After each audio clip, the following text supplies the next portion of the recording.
The Korean mafia boss was putting up posters on the street, desperate for the slightest clues about his missing mother. His hands, usually steady enough to pull a trigger without a tremor, shook as he smoothed the paper against the cold brick wall of an alleyway. Tae-joon was a man whose name alone could silence rooms in the underbelly of Busan, yet here in the stinging wind off the harbor, he looked like nothing more than a broken son. He pressed the tape down with unnecessary force, his knuckles white against the damp paper. Beside him, his most trusted enforcer, Min-yi, held a thick stack of flyers, each one carrying the slightly blurred photograph of an elderly woman with silver-streaked hair and the faint, patient smile she had always worn when life pressed hardest. 21 days had passed since she disappeared from the small rooftop garden she tended behind their old family apartment. The police had given him polite deflections and useless forms. His own people, informants, runners, lookouts scattered across 3 provinces, had returned empty-handed every time. Tae-joon felt the familiar rage coiling in his gut, but beneath it was something sharper and more dangerous: helplessness. He studied the face on the poster again, the woman who had scrubbed floors in rich people's houses so he could eat, who had bandaged his split knuckles after his first street fight, who had never once asked him to choose a different path, even when she saw the blood on his shoes. The photograph captured her in a rare moment of stillness. Sitting on the rooftop bench, she had built herself from scrap wood, sunlight catching the lines around her eyes that spoke of laughter long ago and worry that never quite left. "We'll find her, Hyung-nim," Min-yi said quietly, though the words sounded thin even to him. Tae-joon said nothing. He reached for another flyer, eyes sweeping the passing crowd, office workers hurrying home with briefcases clutched tight, students laughing into their phones, delivery riders weaving through traffic on scooters that coughed blue smoke. Before I continue, if you're just seeing my channel, do me a favor by subscribing. And where are you watching from? I'll like to your city in the comments section. Alright, let's continue. Every stranger was a suspect. Every empty corner felt like mockery.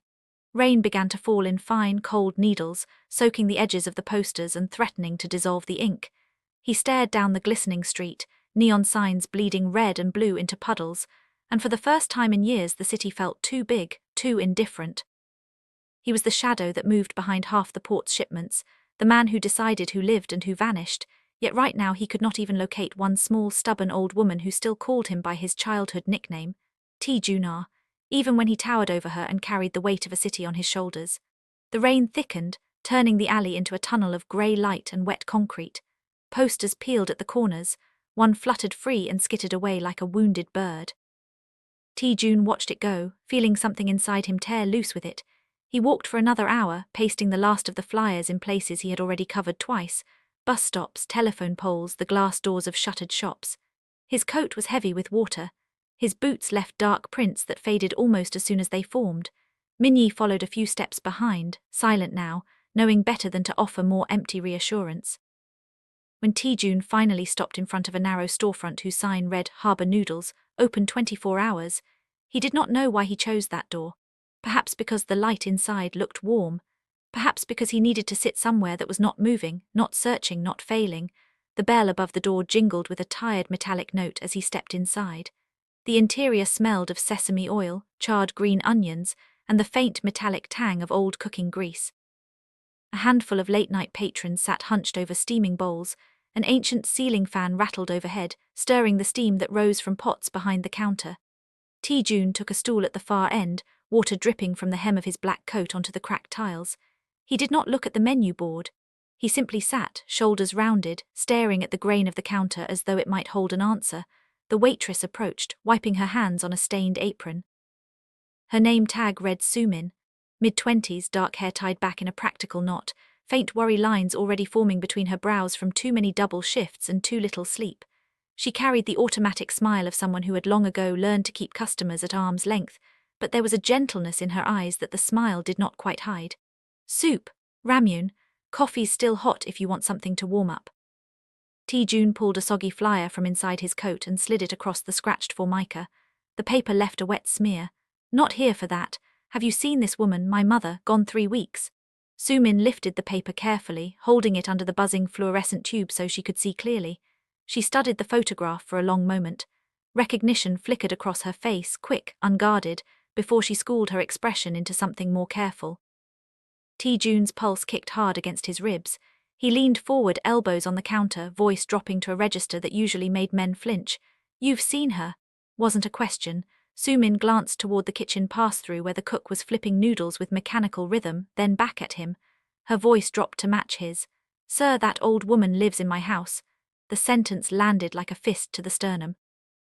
Tae-joon stared at her, searching for the lie, the setup, the angle every instinct in him screamed must be there. He found only cautious honesty and a trace of something softer, pity maybe, or simple human concern. His mouth went dry. "Explain," he said, low enough that only she could hear. Soo-min set the flyer down between them like it was fragile. 3 weeks ago I was walking home along the waterfront after closing. It was late, past 2. She was sitting on one of those concrete benches near the fishing pier, soaked through, no coat, no bag, staring at the water like she didn't know how she got there. She was shaking so badly her teeth chattered. I asked if she was okay. She looked up at me and she couldn't tell me her name, couldn't tell me where she lived or who to call. Her eyes were clear but empty, like someone had turned off the lights behind them. I couldn't leave her there. The wind was coming off the sea and it was freezing. So I brought her home. She's been staying in my spare room ever since. Tae-joon's mind raced through logistics, timelines, possibilities. The waterfront was a 40-minute drive from the rooftop garden if you took the coastal road. Possible if someone had drugged her, driven her, dumped her. Relief surged through him, scalding and sudden, but suspicion rode close behind it like a second shadow. Why no police? Why risk taking in a stranger when most people would have called emergency services, filed a report and walked away clean? He stood slowly, coat dripping onto the floor. "Take me to her. Right now." Soo-min hesitated only a second, long enough to glance at the clock above the register, long enough to weigh the cost of leaving early against whatever this moment might mean, then nodded. "My shift ends in 15 minutes.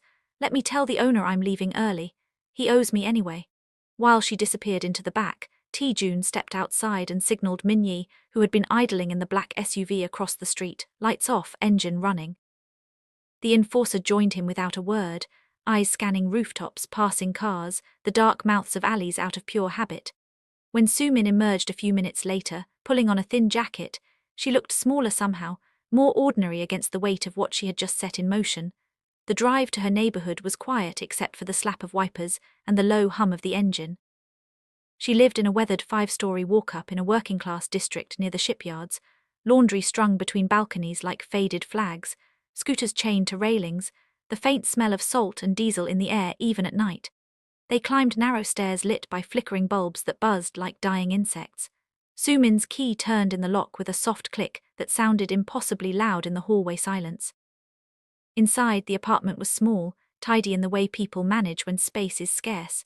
A single couch that doubled as a bed at night, a tiny kitchen corner with a 2-burner stove, potted herbs on the windowsill struggling toward the weak light. A single lamp burned on a low table. And sitting at that table with a mug of barley tea between her hands was his mother. She looked thinner, older, the silver in her hair more pronounced under the warm lamplight. Her cardigan hung loose on her shoulders. When the door opened, she glanced up, confusion clouding her eyes for a heartbeat, then recognition hit like sunrise after endless night. "Tae-joon," her voice cracked on his name.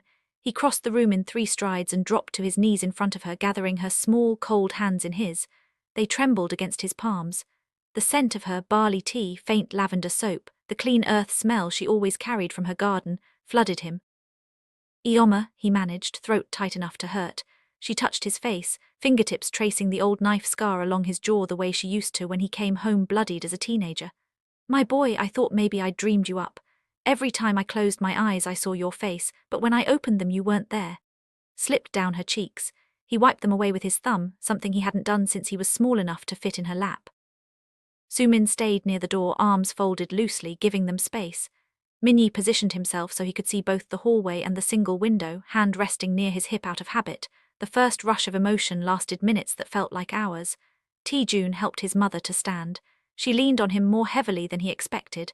Her balance was unsteady, legs weak from weeks of little movement. "We're leaving," he said. "You're coming home properly this time. No more rooftops, no more worrying about rent. I should have moved you years ago." As he turned toward the door, she gripped his sleeve with surprising strength. "Wait, there are things you need to hear before we go anywhere. Things I remembered, pieces that came back when the fog in my head started to lift. They didn't just take me, Tae-joon, they wanted something from you." June felt the air change, grow heavier as though the small room had suddenly compressed. He looked down at her. "Tell me." She glanced at Sumin, then back to her son. It wasn't random. They took me on purpose, the iron cranes, those bastards from Daegu. They've wanted your territory for years, the port contracts, the warehouses, everything you built from nothing. But someone opened the door for them, someone you feed, someone you trust with your life. Name she whispered next landed like a grenade in the small room. It was Dong Hyeon, Tae-joon's second in command. The man who had stood beside him through 3 bloody succession wars, who knew every safe house, every offshore account, every weakness. Dong Hyeon, who called Tae-joon's mother Halmyeoni and brought her persimmons every Chuseok without fail. The betrayal burned hotter than any bullet he'd ever taken. But even as fury rose, a colder part of his mind began cataloguing details. Dong Hyeon's recent unexplained absences, claiming family matters in the countryside, the new watch he'd been wearing, too expensive for his salary, the way he'd avoided looking directly at Tae-joon's mother the last time he visited the apartment, lingering only long enough to drop off fruit before leaving. Outliers. Small cracks that now looked like gaping wounds. Tae-joon exhaled slowly through his nose. We'll deal with it, but first we get you safe. Turned to Sumin. You too, you're coming with us until this is finished. She opened her mouth to protest, something about her shift tomorrow, her brother who sometimes stayed over, the plants that needed watering, then closed it again when she saw the look on his face. There was no room for argument in that gaze. The drive to Tae-joon's compound outside the city was tense and silent. The estate sat on a wooded rise overlooking the sea, high walls topped with razor wire that glinted under floodlights, motion sensors buried in the grass, armed men who melted out of the darkness to open the gates without a word. Inside, polished wood floors reflected low lighting, the quiet hum of wealth built on violence. Tae-joon settled his mother in the suite that had always been hers, wide windows facing the water, a bed with linens she had once chosen herself years ago when he first bought the place. He summoned the private doctor who asked no questions, drew blood, checked vitals, murmured about possible sedatives in her system that could explain the memory gaps. Sumin he showed to a guest room down the hall, simple but clean, with fresh towels and a view of the garden lights. Stay here tonight, he told her. Tomorrow we'll figure out the rest. You don't have to work that noodle shop anymore if you don't want to. She nodded, still dazed by the sudden shift from greasy counters to marble and silk, from the smell of burnt oil to the faint scent of cedar that clung to everything here. Later, when the house was quiet except for the distant murmur of waves against the rocks below. Tae-joon sat alone in his study with a bottle of soju and the photograph his mother had pressed into his hand before she fell asleep. It was old, creased almost to breaking, her younger self holding a newborn wrapped in a blue blanket. On the back, in her careful handwriting from decades ago, "My son," found him crying in the alley behind the crane boss's warehouse. Couldn't leave him to die. Truth she had carried alone for 38 years spilled out the next morning over breakfast in the sunlit conservatory. She had been a cleaning woman for the iron cranes in her 20s, scrubbing blood from marble floors after meetings gone wrong, washing dishes after banquets where deals were sealed in whispers. One night she heard screaming from an upstairs room. She found the boss's mistress dead in childbirth, the infant abandoned on the cold floor while the men downstairs argued over territory and succession. The baby Tae-joon was blue-lipped, barely breathing. She wrapped him in her own coat, slipped down the service stairs and ran into the night. Changed cities, changed names, raised him as her own in a one-room apartment that smelled of mildew and hope. The cranes never stopped looking, she said. They just never knew who took him. Until now. Someone, Dong Hyeon most likely, had finally pieced it together through old hospital records, a midwife who talked too much, a faded police report. Sold the information for a price high enough to tempt even a man who had sworn loyalty with blood. Tae-joon listened without interrupting. When she finished he stood, walked to the window, and watched fishing boats crawl across the grey water far below like insects on glass. Everything he had built, every life he had taken, every law he had broken, suddenly felt balanced on a knife's edge. Was he crane blood? Did that make the last 20 years of war against them a grotesque kind of patricide? He turned back to his mother. You chose me, that's the only blood that matters. She reached for his hand across the table. Then protect what we built, not for revenge, for us. Next 72 hours were a storm of controlled violence. Tae-joon summoned Dong Hyeon to the compound under the pretext of an emergency meeting, word that a major shipment had been compromised at the port, that heads would roll if answers weren't immediate. The man arrived smiling, carrying a gift box of fruit for Halmyeoni, the same persimmons he brought every autumn. Tae-joon met him in the garage, neutral ground, concrete floor easy to clean, no windows for snipers. Minnie stood at the door, expression blank, no preamble. Tae-joon showed him the photograph, then played the recording his mother had made on an old cassette player she still kept. Dong-hyun's voice on a burner phone, negotiating terms with a Crane lieutenant 3 days before the kidnapping. The date stamp matched. The amount mentioned was obscene. Dong-hyun's smile vanished like smoke. He tried to talk. Old friendship, misunderstandings, a better future for everyone, how the Cranes had promised no harm to the old woman, how he had only wanted to secure something stable for his own family. Tae-joon listened until the man ran out of words, until the excuses sounded like static. Then he nodded to Min-yi. They dragged Dong-hyun to the old boathouse at the edge of the property, waves lapping against the pilings below. What happened there took less than 10 minutes and left no witnesses except the sea. Tae-joon did not stay to watch the end. He walked back up the path alone, letting the salt wind scour his skin until it strung. The iron cranes struck back 2 nights later, coordinated hits on 3 warehouses along the western docks and an ambush on one of his convoys carrying cash from a casino run. 2 of his men died in the first hour, another lost an arm below the elbow. Tae-joon countered with surgical precision. Key Crane lieutenants vanished from their homes between midnight and dawn, safe houses burned to ash before fire trucks could arrive, bank accounts drained through back channels that left no fingerprints. He moved like a man who had nothing left to lose and everything to protect. Soo-min, against every instinct of self-preservation, refused to leave. She sat with his mother through the long nights when sleep would not come, brewed barley tea the way the old woman liked it, strong, slightly bitter, listened to stories of Tae-joon as a boy who once stole chestnuts from a neighbor's tree and came home with both hands full and a split lip from the beating that followed. She quietly stitched up a shallow knife wound on Min-yi's forearm when the doctor was occupied elsewhere, her hands steady even though they shook afterward. She saw the man behind the myth, the way Tae-joon checked every door lock twice before sleeping, the way he kept his mother's old gardening gloves in the top drawer of his desk like talismans, the way his shoulders sagged when he thought no one was watching. One dawn, after another firefight left the compound smelling of cordite and wet earth, she found him on the terrace staring at the horizon where the sea met the sky in a thin silver line. He had not slept. His shirt was torn at the sleeve, a bruise bloomed along his cheekbone. "You don't have to keep doing this alone," she said. He looked at her, really looked for the first time since the noodle shop. "I don't know how to do it any other way." She stepped closer, close enough that he could smell the faint soap on her skin, the coffee she had brewed an hour earlier. "Then let me show you." Wasn't dramatic. No sweeping declarations under moonlight. Just 2 exhausted people standing in the pale morning light, hands brushing then holding. Her fingers were calloused from years of carrying trays and scrubbing counters. His were scarred from years of holding steel.